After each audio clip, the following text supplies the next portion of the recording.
Hey guys, tonight we travel back to a time of silence before the clash, to mist curling low across the earth, and the faint creak of bamboo armor settling into place. You're lying in the damp grass, not far from the banks of a river that smells like copper and moss. Your eyes open just before dawn, the sky still bruised with night, and already you can feel the cold crawling through the thin cloth wrapped around your toes. There's a low drumbeat in the distance, but it's not from war. Just your own heartbeat, steady and slow. Welcome to feudal Japan, somewhere around the late 1500s. You are a samurai, sworn to a powerful lord, and today there might be a battle, or a march, or, heaven help you, another round of rice paddy inspections. But right now, your biggest concern is your socks. Yes, your tabi. Two-toed, soft-soled and damp again despite last night's fire. They're the first thing you check, each morning, before your blades, your horse, or your honor. Because honestly, if your toes go numb, you probably won't survive this. Not because of the enemy, though they'll try. No, it'll be trench rot, sandal blisters, or slipping on a slope that ends in a bamboo spear. That's how most of you actually go. So before you get comfortable, take a moment to like the video and subscribe, but only if you genuinely enjoy what I do here. And if you're listening from somewhere far away, drop your location and local time in the comments. I always love seeing how far this sleepy army reaches. Now dim the lights, maybe turn on a fan for that soft background hum, and let's ease into tonight's journey together. You're already dressed in your kosot, that light underrobe that you try to keep from riding up. Over it, the heavier layers await. Your hakama trousers, your domaru cuirass, and the stiff collars of honor and presentation.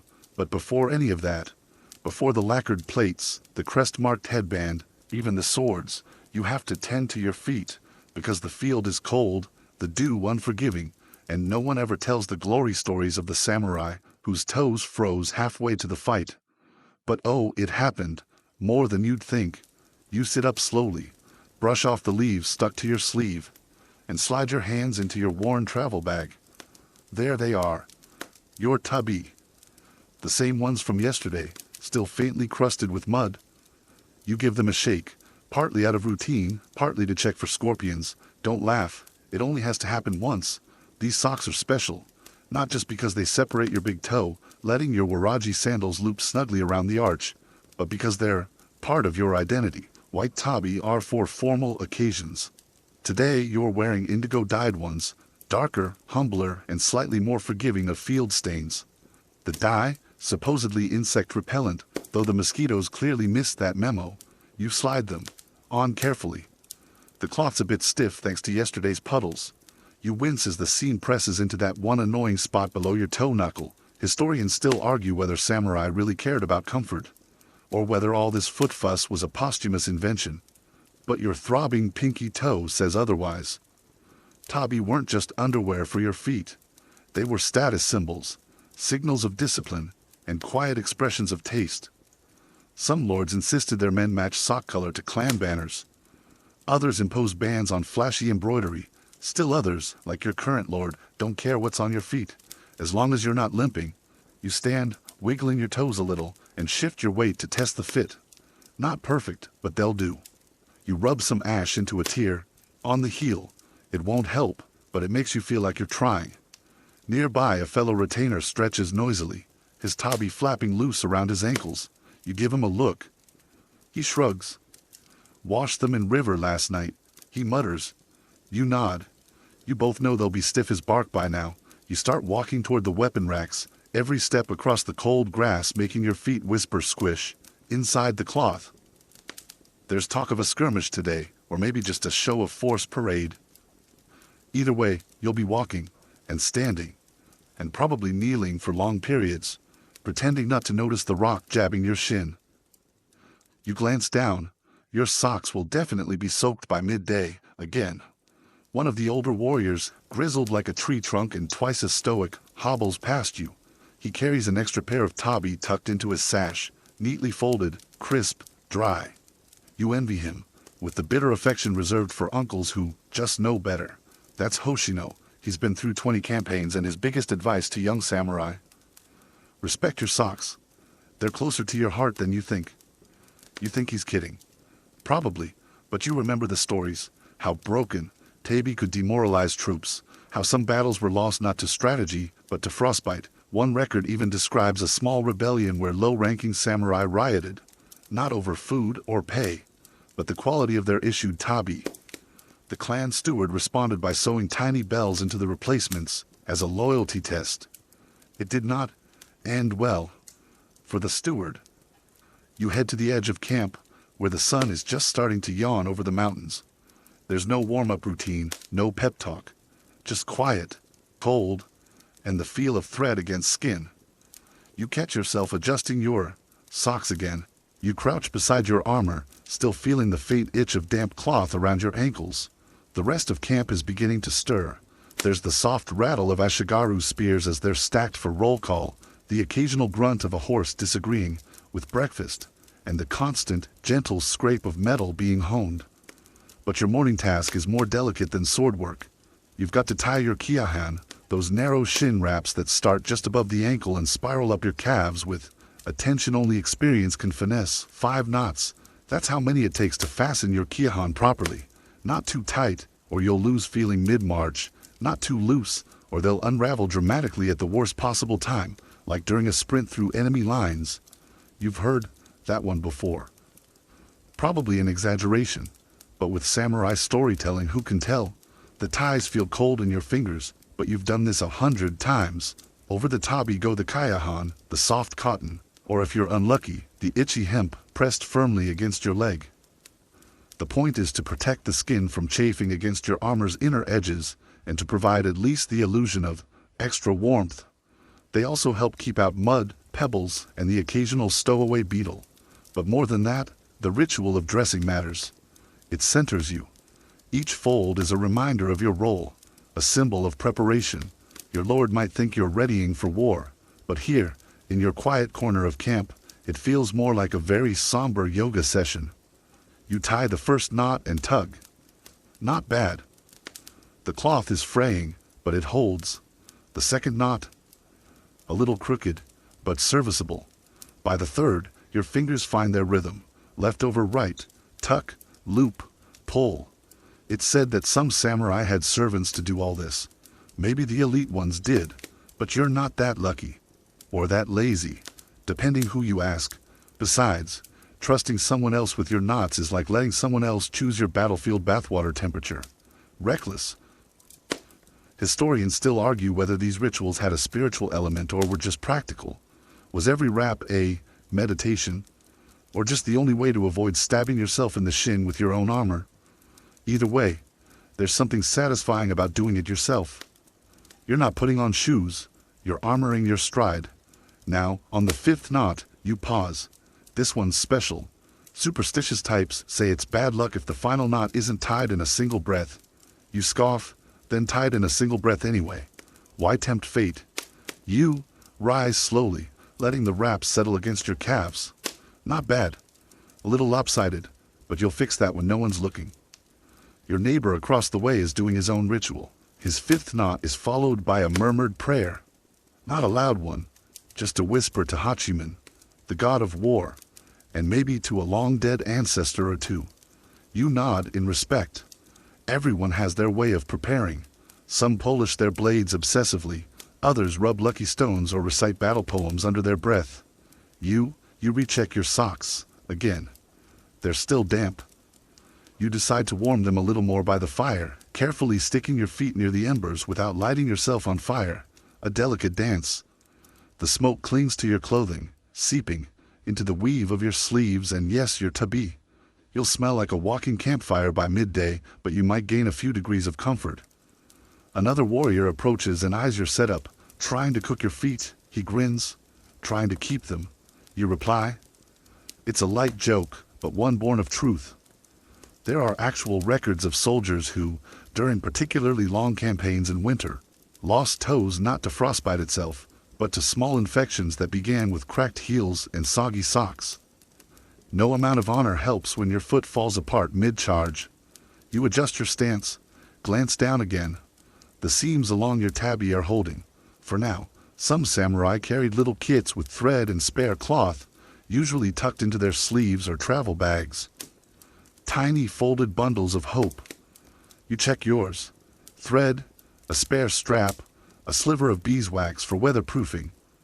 You make a mental note to beg or barter for better linen next time you pass a village. As you stand and shift, you catch sight of your reflection in a puddle. You look like a warrior. Mostly. The armor sits just right. Your headband's crest catches the faintest glow of sunrise, and your stance is as straight as your sword is sharp. But then you notice your left tabby's toe is flopping slightly loose. You sigh. Fifth knot again. You crouch to fix it, muttering a half-hearted prayer this time. Equal parts for the knot and for your patience. Someone walks by and laughs. You ignore them, because they don't understand. Not really. The socks aren't the point. Not entirely. The socks are the ritual. The moment before everything begins. The small, private, human thing you do before strapping on layers of history and obligation. You glance around. Other warriors are doing their own versions of this quiet prep. Adjusting sleeves, rebraiding top knots, scraping dried rice from yesterday's bento box. All of it part of the great silent orchestra that precedes the chaos of movement. Your lord's banner flutters high above the camp now, signaling that departure nears. You've got maybe 15 minutes left. Time enough for one more sock check. Maybe a tea, but mostly a quiet breath. And 5 knots that still matter. You start walking, not marching, not yet, just moving, easing your legs into the rhythm they'll need later. The cold from the grass creeps through your sandals, and your tabbies soak up the morning dew like it's a contest. Every step squishes, softly, not painful, not yet, just promising. Promising blisters. The road out of camp is narrow and worn, packed with centuries of foot traffic.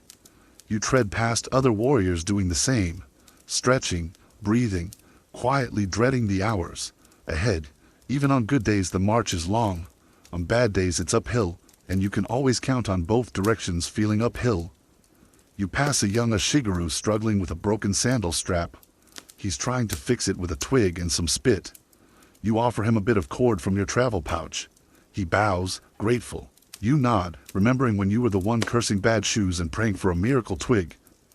Historians still argue whether samurai actually marched in tight, ordered ranks or just muddled forward in loose, informal clumps. But judging by the folks around you, it's definitely the second option. Everyone's drifting into their own lane, heads low, legs creaking like old floorboards. You've got your armor strapped in place, swords at your hip, and a small rice ball wrapped in cloth at your waist. Breakfast. Maybe. If you don't forget it again like yesterday. Your tabi are already soaked, but they're warm now. That helps. The worst part is the loose thread tickling your heel. You try to ignore it. It's oddly effective at driving you slowly mad. You glance up at the hills in the distance. That's where you're headed. Rumor is, there's a rebel outpost, clinging to one of those ridges, harassing supply lines, stealing rice, and being just organized enough to warrant your lord's attention. Will you see combat today? Maybe, maybe not. Most skirmishes these days end before you even arrive. War is less dramatic than the scroll paintings make it seem, but no matter what's waiting ahead, your feet are going to take you there. The road curves sharply around a bend, revealing a small shrine tucked under a leaning cedar. It's the kind of place soldiers leave offerings. Mostly coins, sometimes prayers, once or twice a pair of dried socks. You stop just long enough to bow. Not out of deep faith necessarily, more like respect. You don't mess with roadside spirits, especially when your tabi are already wet. Next to you, one of the veterans spits off to the side. My grandfather used to say spirits ride in your shoes, he mutters. That's why you stumble. You chuckle. Then I'm a whole apartment complex. He grins.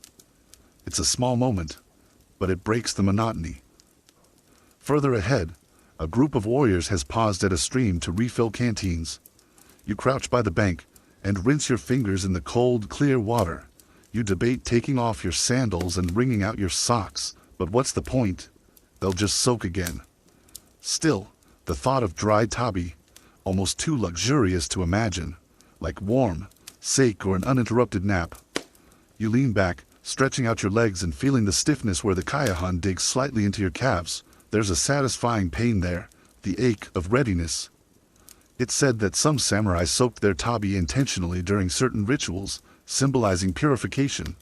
Others simply walked through streams without caring, claiming it toughened the feet. Whether this was wisdom or macho nonsense is, well, debated. But you think there's a quiet truth to it. You don't have to like wet socks. You just have to accept them. The sun creeps higher, and the shadows stretch out across the path ahead. Your commander calls for formation, loosely anyway, and you rise, brushing pebbles off your knees. There's a little squelch from your left heel as you stand. Classic. You tug the edge of your sock slightly, adjusting it with a practiced touch. It's not perfect, but nothing in war ever is. There's a sort of peace in that, a weird, wrinkled peace. The march resumes. One foot in front of the other. The occasional bird cries above. Someone sneezes loudly, and everyone instinctively glances sideways. Has he brought the camp plague? But no. Just a reaction to pollen. Still, you're suddenly hyper-aware of the small itch at the back of your throat. A dragonfly zips past your face and nearly collides with your cheek. You swat at it gently, hoping that's the only thing today with wings that wants your attention. As you crest a hill, the view opens wide. Terraced rice fields stretch out below, mirrored with water, dotted with villagers already at work.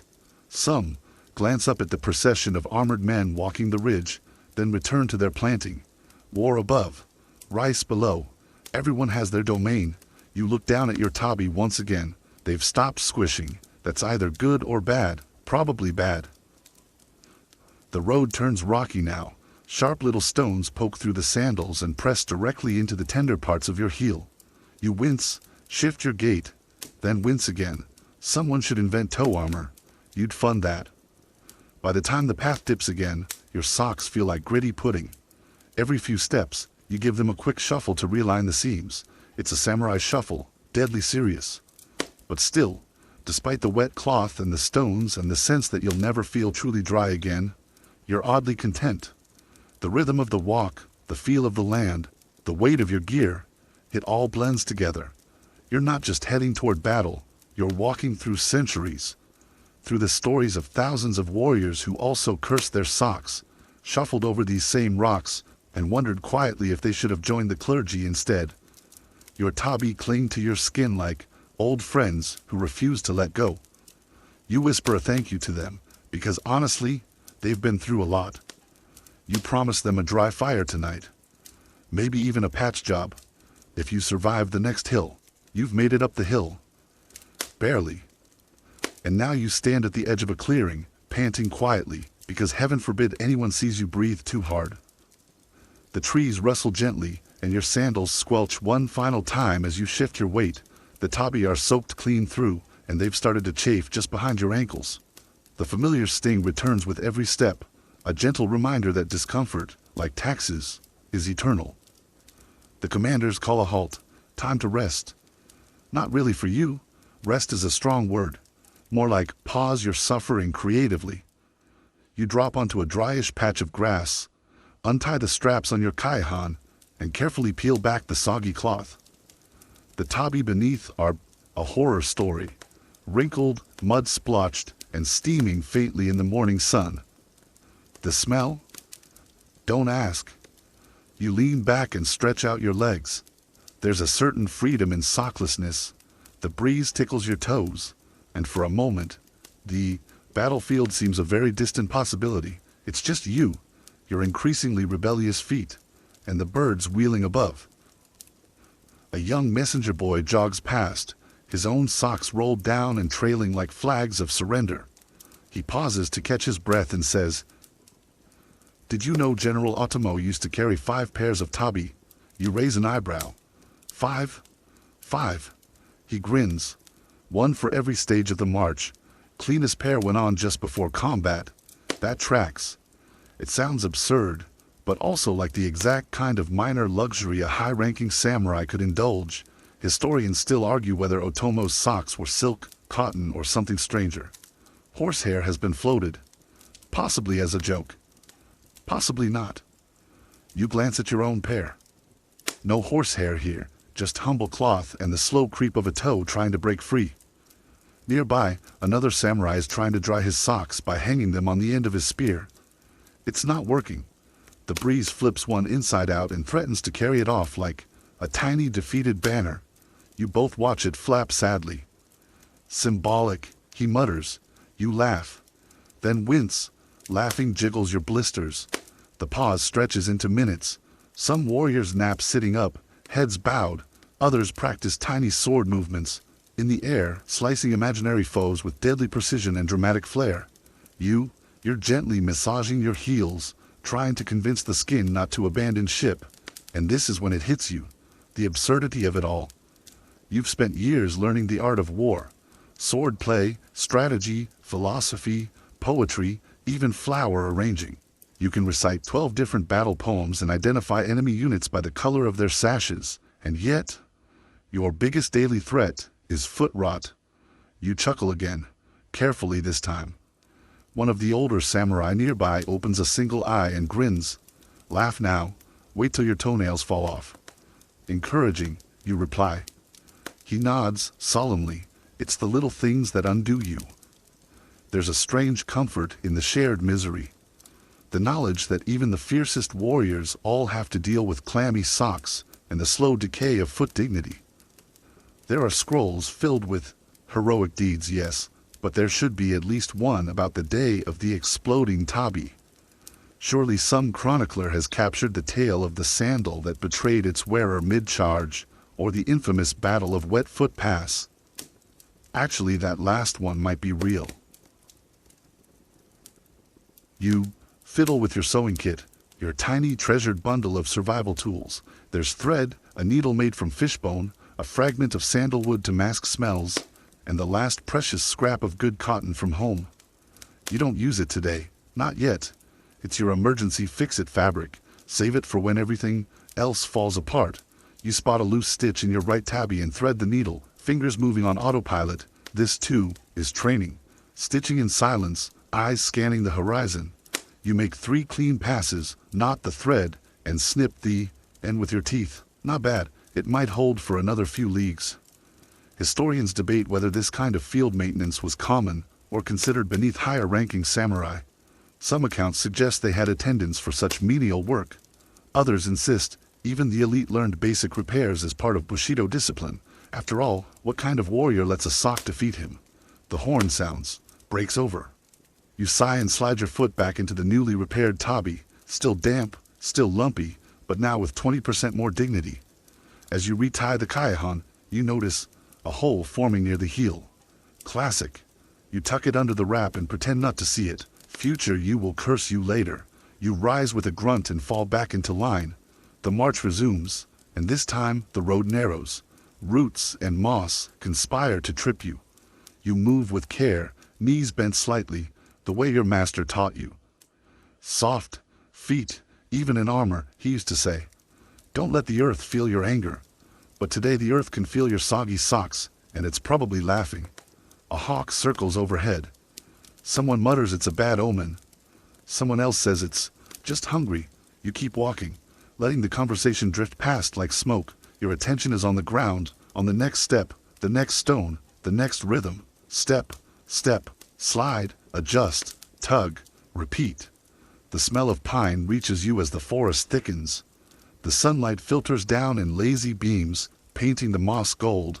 It's strangely beautiful. You pause, for just a heartbeat, to take it in. And then you keep going, your tabi whispering against the earth. You might be heading into chaos, but your feet, they're holding the line. The terrain changes again. Gone are the winding forest paths and mossy tree roots. Now you're trudging through low, marshy grasslands, the kind that clings to your calves like a needy cat and hides ankle-deep puddles just waiting to baptize your already suffering socks. Every few steps, someone stumbles slightly. No one admits it out loud, of course. Falling during a march, dishonor. But the occasional tisk or muttered stones again betrays the collective foot pain, being silently endured. You're starting to understand why so many old war poems mention the weight of the journey more than the fighting itself. You shift your weight, trying to keep the worst of the wetness to your heels, but it's no use. The marsh water is everywhere. By now your tabi are more sponge than sock, pale, sagging things that squish with each step. You suspect they've absorbed not just water, but part of your soul. One of the younger samurai beside you slips and barely avoids a tumble by clutching your shoulder.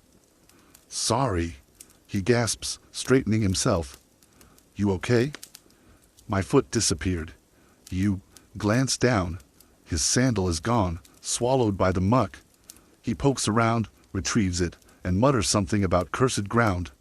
You smile sympathetically. The marsh gives nothing freely, not even your own shoes. As the march slows slightly, your mind wanders. You think about the strange little rituals soldiers develop over time, touching the hilt of your blade before stepping over a threshold, double knotting your sandal ties before rain, or always folding your spare tabi the exact same way. Small things, habits, superstitions. Historians still argue whether these patterns were actual tactical necessities or just mental anchors in a world where chaos loomed behind every hill. You suspect it's a bit of both. You, for instance, always pause before crossing water. Just one breath. Not a prayer, exactly. More like a truce. A silent agreement with the elements. "I'll keep walking if you stop chewing on my toes." The march continues. A crane lifts out of the reeds ahead, its wings flashing white against the gray sky. Beautiful, yes, but also a warning. The stillness of the marsh breaks as more birds rise, spooked. Your group stops short. Your commander raises a hand. "Scouts ahead, movement near the bend." Just like that, the air tenses. Not enough to draw weapons, yet, but enough for people to straighten their posture, adjust grips, and double-check that their swords are where they should be. You crouch slightly, motioning to the younger samurai beside you. "Tighten your kaya-han. Mud'll pull them down if we run." He does so quickly, nodding, and you both share a glance. Part readiness, part sock-based solidarity. Further ahead, the scouts return. No enemies. Just a group of villagers with ox carts stuck in the mud. They wave awkwardly as the warriors pass by, heads low. Their feet are bare, not by choice. "Better off than us," someone mutters. No tabi to ruin. But you know better. Bare feet out here mean blisters, leeches, cracked heels, infections, the kind of slow torment that doesn't make it into the war scrolls. You press on, boots squelching again. The waterlogged sandals feel like they've become one with your skin. You wonder if, centuries from now, archaeologists will find perfectly preserved tabi footprints fossilized in this mud. They'll puzzle over it. Why were the warriors' toes curled like that? They'll ask. The answer, mushy socks and a pebble in the wrong spot. Eventually, the marsh thins out and gives way to drier terrain. An old trail used by rice merchants in better times. You recognize it from a previous campaign. Still narrow, still uneven. But at least, it's not wet. You stop to adjust your left sock, which has twisted like it's doing interpretive dance around your foot. You sit down on a fallen log and peel it off. It makes a sound like a jellyfish dying. You squeeze it out and watch a suspicious amount of water drip onto the grass. The cloth is no longer white, more beige and battle fatigue. It smells like moss and regrets. Still, you rewrap it carefully, aligning the seams just right. A good fit, even wet, is better than a sloppy one that rubs raw. Your ancestors may be watching, and while they don't care how you die, they definitely care how you walk. You rejoin the group just in time to hear an old warrior telling a story about a campaign years ago, when a samurai lost his entire supply of tabi to a mischievous raccoon. Had to march barefoot for days, he says, eyes distant.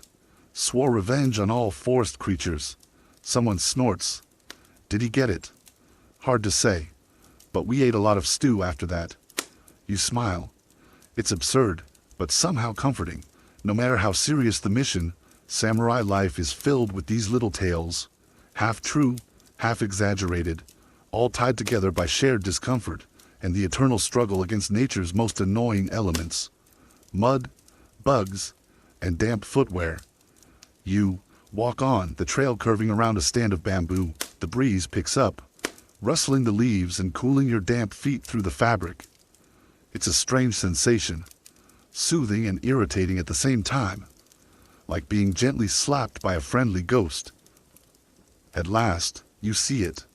The staging camp, ring of tents, barely visible through the trees, smoke rising from early cooking fires, and the distant clatter of armor being checked, tightened, arranged. This is where you'll sleep tonight, if luck holds. If no surprise ambush ruins everything, including your socks. The last stretch of the path is uphill. Of course it is. You dig in and climb. Your legs burn, your back aches, and your feet feel like wrinkled sacks of soup. But you make it. One step at a time. As you enter camp, a fellow warrior offers you a flat stone to stand on. Warmer than the ground, he says. You thank him and plant both feet firmly on it. The dry stone feels like a gift from the gods. For a few moments, you are not a samurai. You are just a man with grateful toes. You sit down, unlace your sandals, and peel off your tabi again. Steam rises. Not metaphorical steam, actual physical vapor. You stretch your legs, let the air do its work, and lean back on your hands, watching the clouds drift. You've survived the march, and the madness of sock-induced misery. Tomorrow may bring chaos, but tonight you dry your feet. Night falls gently, like a blanket pulled up to your chin. You're seated on a mat inside the shared sleeping tent, surrounded by the rustle of armor being unfastened, and the soft murmurs of warriors trading quiet jokes. The scent of miso broth drifts in from the nearby cook fire, and in the dim lantern light, a dozen pairs of tabi are arranged in a loose semicircle, drying near the coals like tiny, tired ghosts. You wiggle your toes. They're finally dry, mostly, a bit wrinkled, a bit sore, but no longer carrying half a swamp. This is as close to luxury as you'll get before battle. Across from you, a wiry veteran named Genzo is carefully repadding the soles of his tabi with rice straw. It's an old monk's trick, he explains, not looking up. Better shock absorption, and if you die, the smell is less offensive. Comfort and courtesy, you say. Very Bushido. He grins, missing 2 teeth. Exactly. You glance down at your own socks. A frayed edge on the right heel threatens to split wide if you're not careful. You consider sewing it now, but your hands are stiff and sleep tugs at the corners of your mind. Still, the quiet moment invites a bit of reflection. You think back to the first time you wore tabi. Not during training, not even at your coming of age ceremony, but during a temple visit with your father. He showed you how to fold the cloth, how to pinch the split toe seam just right. If your feet are quiet, your mind will be, he'd said, standing barefoot on polished wood. And a quiet mind strikes clean. At the time, it felt like a riddle. Now, you understand. There's something meditative about the nightly sock check, ritual, the way each thread is examined, each patch inspected. You're not just fixing a garment, you're reaffirming your readiness, reminding your body that it still matters, even in the shadow of combat. Historians still argue whether these moments of pre-battle self-care were widespread among samurai or only practiced by certain schools. Some scrolls mention warriors meditating over their sandals. Others suggest many simply collapsed into sleep wherever they dropped, too exhausted to care. You suspect the truth is somewhere in between. Quiet rituals tucked into chaos. Outside, the tent, the night chorus begins. Crickets, distant frogs, the wind sighing through pine. Someone is humming, a slow, tuneless melody that sounds half-remembered and fully soothing. You lie back on your mat and pull a blanket over your knees. There's no pillow, but you bunch up your spare clothes to form a makeshift one. It smells like smoke and linen, a little like home. As your eyes adjust to the dark, your mind drifts, not to battle formations or sword drills, but to the absurd sock legends passed down among warriors. The tale of the general whose tabi were so fragrant they repelled wild boars, the squad who believed white socks warded off enemy arrows, the novice who wore his tabi backward for an entire campaign and swore it gave him reverse stealth. Genzo whispers, "Ever hear about the Battle of Kawanakajima and the lucky left sock?" You smile in the dark. No, what happened? Takeda's Lieutenant Fujisawa. He tripped before the charge and tore his left tabi clean down the middle, refused to fight unless it was mended, held the whole line back. That sounds made up. Maybe. He chuckles, but when the battle ended, he was the only one who hadn't taken a scratch. swore by torn tabi for the rest of his life, even started selling them. Pre-battled, he called them. You laugh quietly. Sleep is creeping in now, like mist through trees. But you're still awake enough to appreciate the shared mythology of it all. Warriors in layered armor, whispering bedtime sock lore like children around a fire. It's ridiculous, and strangely comforting. You curl onto your side. Your feet are warmer now, no longer pulsing with swamp memories. The blisters have stopped, complaining. The frayed edge has quieted for the night. Someone snores. Someone farts. Someone, you're pretty sure, is polishing a blade in their sleep, all perfectly normal. And then a soft voice, another soldier, perhaps younger, asks into the dark, "Do you think the enemy has clean socks?" A pause.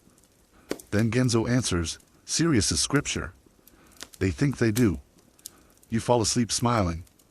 But, before dreams take over, one last thought sticks in your mind.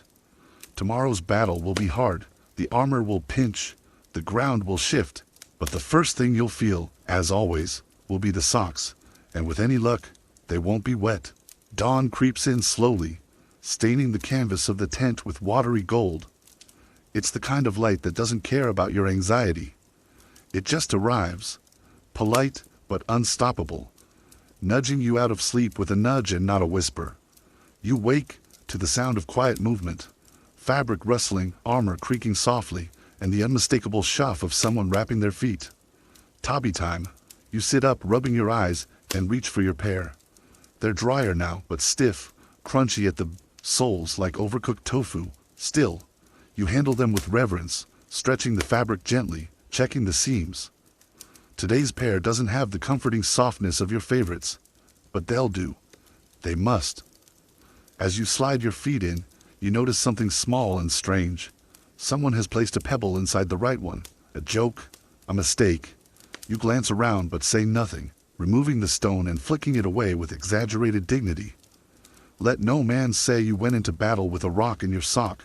Breakfast is rice porridge. Lukewarm, thin, bland. But it's warm enough to chase away the chill, and no one's complaining. Not today. Around you, the mood is heavy but focused. Everyone moves with a kind of automatic grace, tightening armor straps, adjusting helmets, lacing sandals, a choreography practiced countless times, now with a rhythm as natural as breathing. It's oddly calming. Your own routine is meticulous. You fold your spare tabi and tuck them into a small pouch tied to your waist, not because you expect to change mid-battle, but because having them there feels right, like carrying luck or memory. Historians still debate whether spare tabi were ever used in combat zones, or if this was more symbolic, an emblem of one's readiness for either survival or death. For you, it's both. A soldier prepares his blade for others, his socks for himself. Outside the tent, the landscape is muted. Mist hugs the ground, veiling the hills in a soft white hush. You join the others in forming ranks, your tabi making that quiet whispering sound only fabric against sandal straps can make. You glance down the line. Some tabi are pristine, new recruits perhaps. Others are patched, faded, stained with old mud and older blood, but every foot is dressed. No barefoot warriors today. That would be disrespectful. To the commanders, yes, but more to the task itself. The ground is watching. One of the sergeants makes a slow lap down the line, nodding approval. He stops near you and gestures toward your feet. Double knot. I did, you say. He raises an eyebrow. Double knot the double. You stoop and do it again. Good advice, better than limping to death with half your sandal flopping behind you like a tired puppy. The call to march comes. It's not a shout, it doesn't need to be. Everyone's waiting. You fall into rhythm, the cadence of movement familiar now. Left foot, right foot. Soft slap of sandals, breath in time with the tread. As you walk, memories bubble up, uninvited but not unwelcome. You remember a festival long ago, before war found you. You were maybe 10, barefoot on gravel, too proud to flinch. An old man selling used tabi, 5 pairs for a single copper. You'd begged your father for a coin, and he'd given you one with a knowing smile. Choose wisely, he'd said. Some pairs have stories. You'd picked a set with mismatched souls. They pinched and stank of incense, but in them, you danced, ran, hid behind lantern-lit stalls. That night, you'd fallen asleep, on the tatami with your feet still wrapped, dreaming of samurai battles you'd never fight. Now, you're here, living the dream version's echo, and your feet are sore. The march is longer than expected. A valley crossing, then a steep incline through pine forest. The underbrush grabs at your ankles like curious cats. Twigs poke, stones jab. You don't complain. But you do think for a brief moment about becoming a sandal maker after the war. Not for profit, for comfort, for justice. Midway up the hill, the command halts. A scout returns, breathless. Enemy ahead, positioning. Downhill, narrow pass. Great. Uphill socks, meet downhill death. You shift weight from foot to foot, adjusting the pressure on your soles. It helps. A bit. Others are doing the same. You're all thinking the same thing, not about glory or strategy, but about traction. Because if you charge down a hill in worn tabi, it's not honor you'll earn. It's a face full of moss and a reputation as that guy who slipped. Fellow warrior mutters, we should have brought cleats. You smirk, samurai cleats, bamboo spikes and arrogance. Best armor's on your feet, he says. And he's not wrong. You brace for movement. This is it. No time for extra adjustments. You flex your toes, the tabi hold, and then movement. Not the full charge, yet, but the advance. A slow descent, a trial of balance, vision, and extremely loyal footwear. The mist begins to lift. You can see shapes now, figures across the valley, moving like ants in formation. The enemy. Their armor is darker, their banners red. But do they have fresh socks? This, you may never know. As your group fans out across the ridgeline, the world sharpens. Every sound is clearer. The wind through reeds, the flap of flags, the crunch of dry pine underfoot. Your tabi hug your feet snugly, reminding you, you are still here, still grounded. A few paces more, one breath, then another. When the command comes, it will be sudden, loud, irrefutable, and you'll run, fast, hard, uphill, downhill into history or into legend, or neither. But with your socks intact, you hope. The command comes, not with a roar, but with a single shout that slices through the mist like an arrow through silk. You don't hesitate. Your feet obey before your mind can catch up, pounding down the hillside in unison with dozens of others. Sandals slap, armor clinks, lungs burn. The world narrows to one forward movement. Down. This is where your tabi matter most. Every route is a trap. Every damp patch a betrayal, but your feet hold, cushioned just enough by the cloth, flexing as you leap, sidestep, pivot. You're not gliding, not floating. This isn't a cinematic fantasy, but you're staying upright, and in moments like these, that's what counts. There's a sharp turn near the base of the hill, where the incline flattens into a narrow clearing. Here, you slow instinctively, reading the terrain. The grass is wet. Someone ahead of you slips and recovers with a curse. Your left heel briefly skids, and your heart nearly lodges in your throat, but the tabi grip just enough. Just barely. Historians still argue whether samurai footwear was deliberately engineered for this kind of terrain or simply made do with what they had. Some point to hidden hemp fiber weaves, others cite regional differences, how warriors from more mountainous provinces preferred woven straw sandals reinforced with leather. Whatever the case, in this moment, you whisper a silent thanks to whoever stitched your current pair. The clash comes quickly. One moment you're sprinting. The next, you're in the thick of it. Blades flashing, shields raised, grunts and yells, mixing into a soundscape of barely contained panic. You don't have time to think, only to move. And your feet, blessed feet, respond. You duck low under a swing, pivot to the side, slip between two distracted foes. It's a dance, one choreographed by survival. And your tabi are doing half the work. They absorb shock, flex, against uneven ground, prevent the sharp sting of every loose pebble underfoot. They let you glide over blood-slick earth without a theatrical tumble. One unlucky soldier loses footing beside you, tumbles backward, Hits the ground hard. You keep moving. A brief lull. You press back against a tree, panting. Around you, chaos. But in this moment, stillness. You glance down. One tabby has a small tear near the toe. You hadn't noticed it before. Perhaps it happened during the descent. It's already soaked through with earth and something darker, still functional for now. You think of the tale Genzo told last night. The lucky left sock. You hope yours earns that title. Movement ahead. Time to rejoin the fray. You push off from the tree, eyes scanning for gaps, allies, danger. But, even as your blade moves, your attention keeps flicking down to the ground. Not fear, just caution, respect. A single misstep here isn't just embarrassing, it's lethal. You find yourself flanking an enemy archer, distracted, fumbling to reload. You rush forward and dispatch him quickly, cleanly. He collapses beside you. And for a second, your eyes meet. His tabi are immaculate, pure white, unscuffed, as if they've never touched dirt. You blink. Thrown. How? Did he change them before battle? Were they ceremonial? Or had he simply avoided the worst of the terrain? It doesn't matter. He's not getting up again. But his socks stay with you, strangely, like some footnote you're not sure how to interpret. Later, after the fighting slows, after the lines shift and retreat, you sit on a mossy rock, finally breathing. Your tabi are no longer white.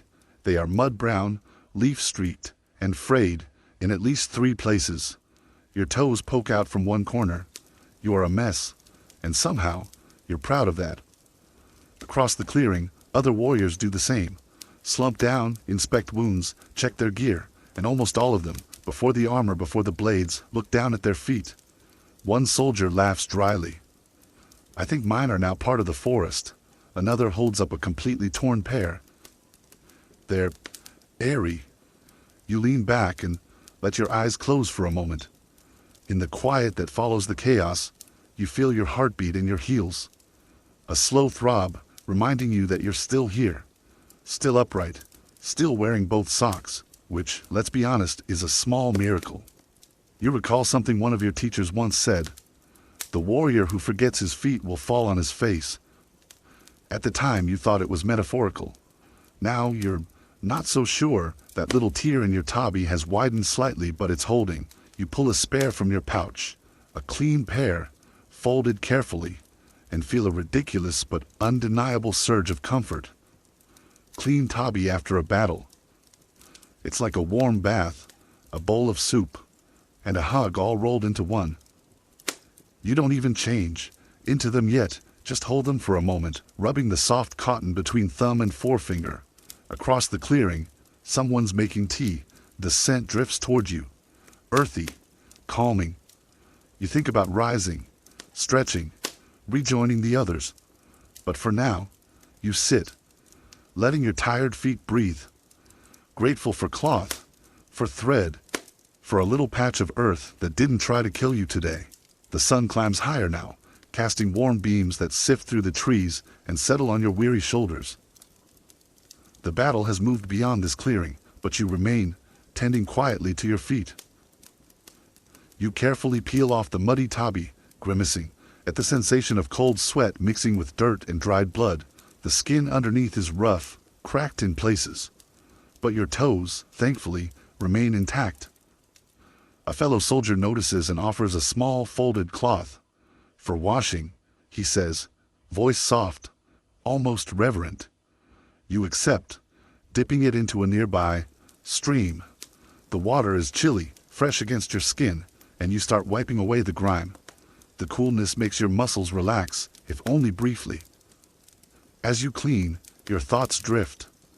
The tabi, these simple split-toed socks, are more than just fabric. They are symbols of identity, of discipline, of the silent battles fought before the clashing of swords.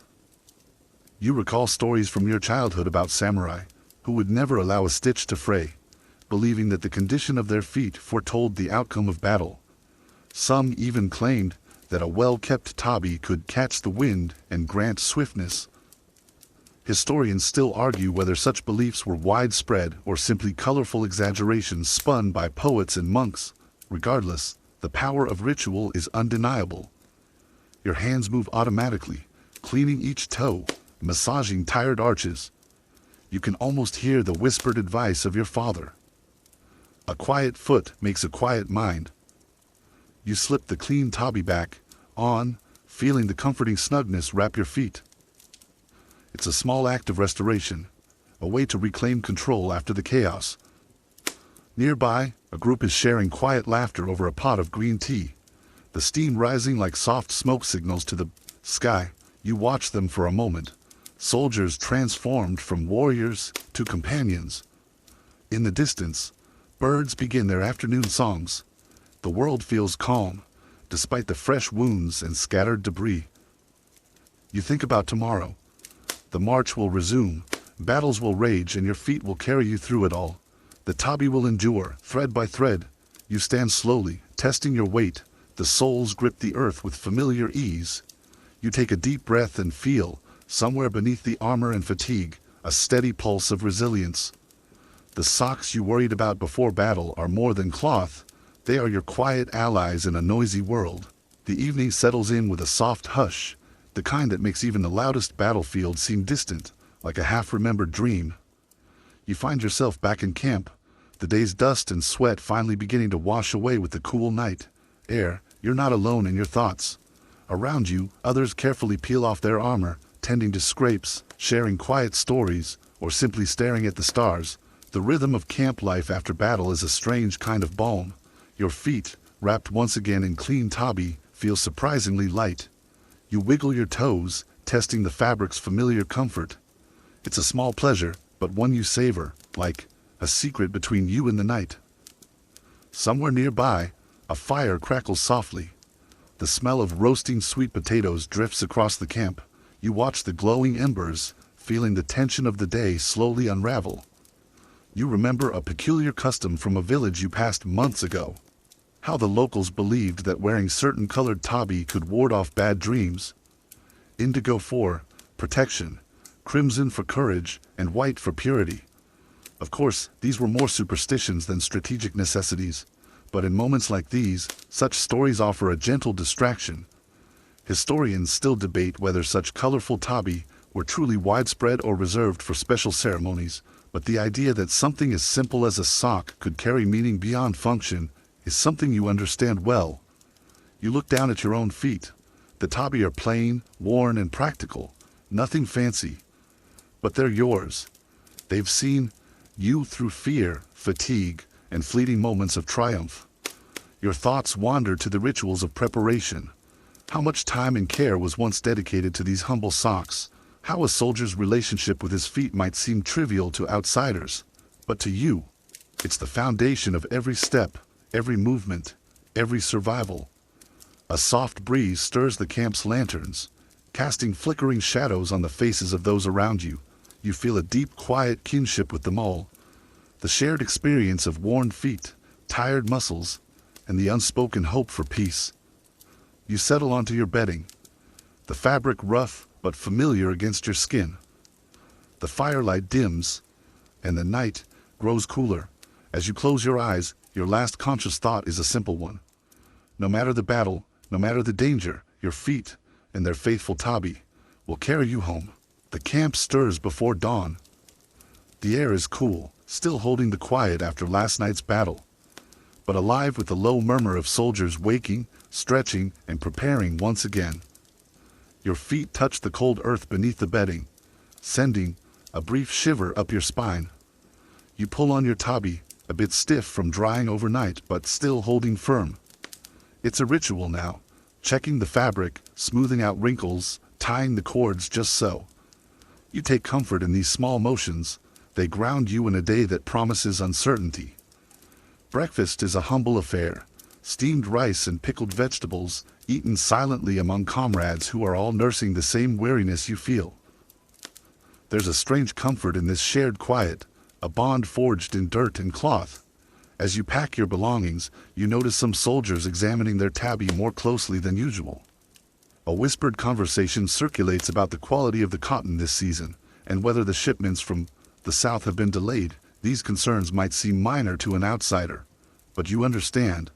The right tabi can mean the difference between nimble steps and a twisted ankle. Historians still argue whether such supply issues genuinely impacted battle outcomes, or if these worries were simply the anxieties of those who understood the importance of every detail. You tie your tabi firmly and lace your sandals. The familiar snugness reassures you. Your feet have endured so far. You trust they'll carry you through whatever comes next. On the march again, the terrain shifts to rolling hills dotted with wildflowers and scattered trees. The soft earth yields slightly underfoot, a welcome respite from yesterday's rocky descent. You spot a patch of wild herbs by the path. Your mind drifts to old remedies rumored to ease foot pain and stave off blisters. Soldiers sometimes chew on certain leaves or prepare poultices to soothe their tired feet.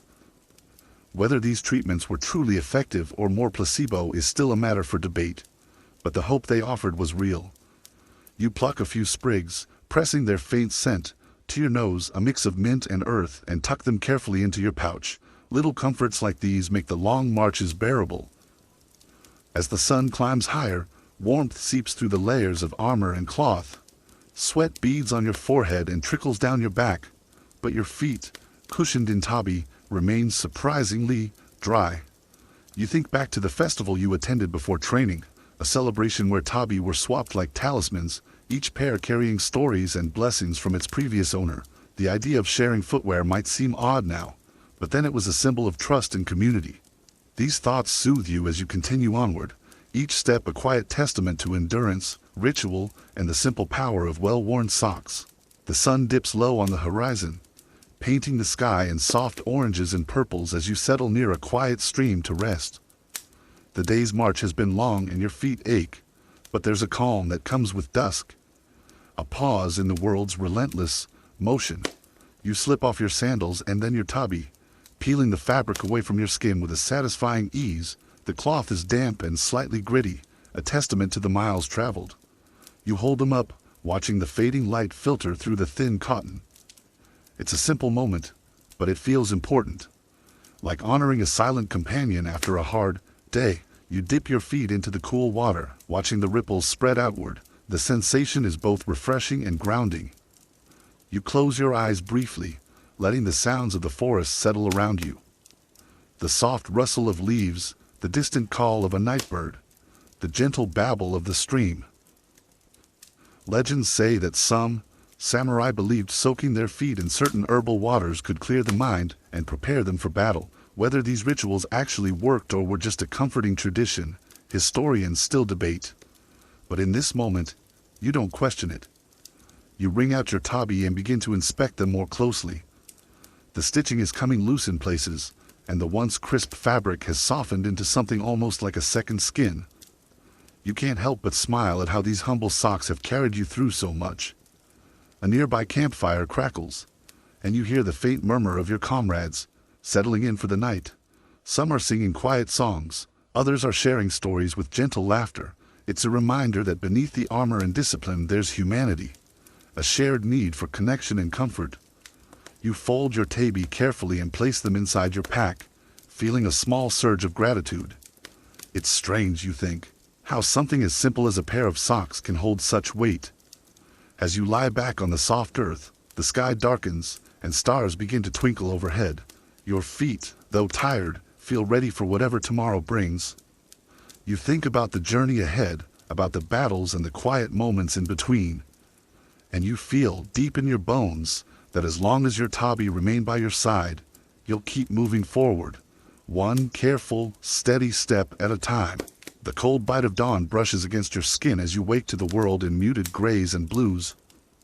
The camp is still wrapped in silence, save for the faint crackling of embers and the soft rustling of leaves stirred by an early breeze. You stretch, feeling the stiffness in your legs and the familiar pressure around your feet from the tabi snug against your skin. You consider how the tabi are more than just protection. They are part of the ritual that marks a warrior's readiness. You pull them on carefully, smoothing out every crease as if preparing armor for battle. The simple act grounds you, pulling you from sleep's fog into the clarity of the day ahead. Nearby, a seasoned soldier is meticulously cleaning his sandals, humming a quiet tune. You smile to yourself, reminded of stories told by elders about the foot spirit, believed to live within every pair of tabi. Supposedly, a well-cared-for sock could carry not just your weight, but your very luck and fortune. Historians still debate the extent to which such beliefs influenced samurai culture versus being poetic folklore, but there's no denying the reverence given to even the smallest parts of a warrior's kit. You slip your feet into your sandals, the soles worn, but resilient. The ground beneath feels different today, softer, with patches of moss and fallen leaves cushioning each step. You take a moment to observe the trail ahead, winding through a forest whose dense canopy filters the light into gentle dapples. The quiet here contrasts sharply with the chaos you faced days ago, a reminder of the dual nature of a warrior's life. You remember a quirky tale of a samurai who supposedly hid secret messages in his tabi, tiny knots tied in the fabric that only trusted allies could read. Whether truth or legend, it speaks to the ingenuity wrapped up in even the humblest garment. As the sun warms the canopy above, you begin walking, each step steady and sure. The forest breathes around you, and your feet, wrapped in soft cotton, seem to float just above the earth. You realize that the dance between warrior and tabi is ongoing, a balance of care, respect, and trust. Without them, you'd be lost. With them, you feel connected to generations past and the quiet strength they carried into battle and beyond. Your mind drifts, imagining the countless feet that have trod similar paths, each step a story, each sock a silent companion on the journey. The late morning sun filters gently through the leaves as you find a quiet spot to rest. Your feet, snug inside their tabi, feel a welcome relief from the weight of armor and the rough terrain. You sit down on a mossy rock, letting the peace of the forest wash over you. As you peel back the tabi for a moment, you notice the faint imprint of your toes in the soft cotton, a reminder of the journey you've taken. Step by step, it's oddly comforting, like a footprint in time that only you can see. You recall an old story about a legendary samurai who believed his tabi were blessed by a mountain spirit, granting him unparalleled balance and grace. Whether this was a genuine belief or clever superstition, historians still debate the influence of nature worship on samurai customs. Nearby, the chatter of birds mingles with the rustling leaves, creating a soothing soundtrack that invites your thoughts to drift. You take a deep breath, feeling the fresh forest air fill your lungs. There's a gentle humor in the idea that warriors famed for swordsmanship and strategy might be equally obsessed with their socks. But then again, isn't it often the small, overlooked details that make the biggest difference? You carefully inspect the stitching along the edge of your tabi, noting a loose thread. It reminds you of the delicate balance between strength and fragility, both in fabric and in life. You tug at the thread gently, deciding to mend it later, with a practiced hand. There's a quiet pride in such simple acts, an unspoken acknowledgement that caring for your tabi is a way of caring for yourself. The forest seems to settle around you, shadows lengthening as the day moves toward evening. You imagine the countless feet before yours that have walked these lands, each pair of tabi carrying its own stories, some whispered, some sung, many lost to time. You slip your tabi back on, feeling the familiar embrace of worn cotton. The world feels a little softer, a little kinder. As you rise and continue down the path, your steps are lighter, your heart a bit fuller.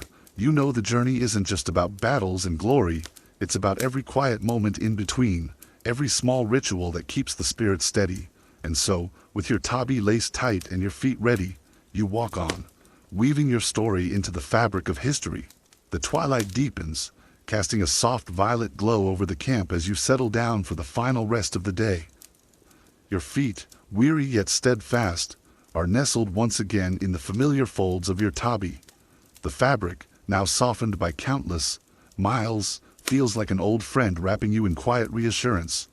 Around you, the campfire's glow flickers gently, painting shadows that dance like whispered memories on the nearby trees. The scent of burning wood mingles with the faint aroma of dried herbs, comforting and familiar. You let your thoughts wander back through the journey, the careful tying of tabi cords before dawn, the muddy marches over rocky hills, the soothing soak of your feet in cold streams, the whispered stories shared by comrades under starry skies.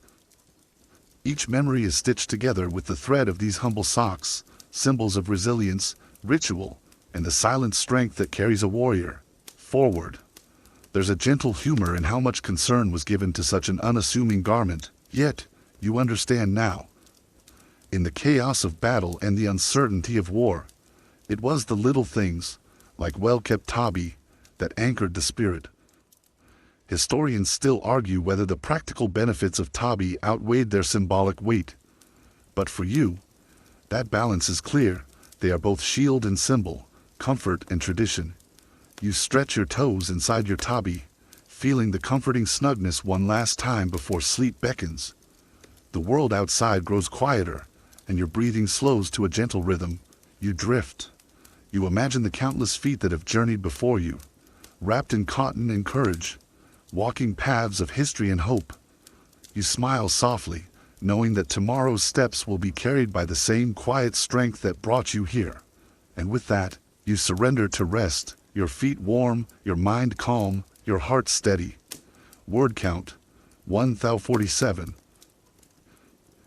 Wind down now, as the night fully embraces you. Let your breath grow slow and even. Feel the steady weight of your body sinking deeper into softness. The gentle pulse of your heartbeats syncing with the quiet rhythm of the earth beneath you. Imagine your feet, wrapped tenderly in soft cotton, resting easily, free from the day's demands. Let the warmth and comfort spread upward, soothing every tired muscle, every restless thought. There is peace here, in the small rituals, in the quiet care we give ourselves amid life's noise. The world will wait until morning. For now, allow yourself to drift gently, floating on memories of gentle forests, cool streams, and the simple strength of well-worn tabi. Close your eyes and feel the calm wash over you like a soft breeze. With each breath, sink a little deeper, into rest, knowing you are safe, steady, and carried by the quiet wisdom of history. Good night and sweet dreams.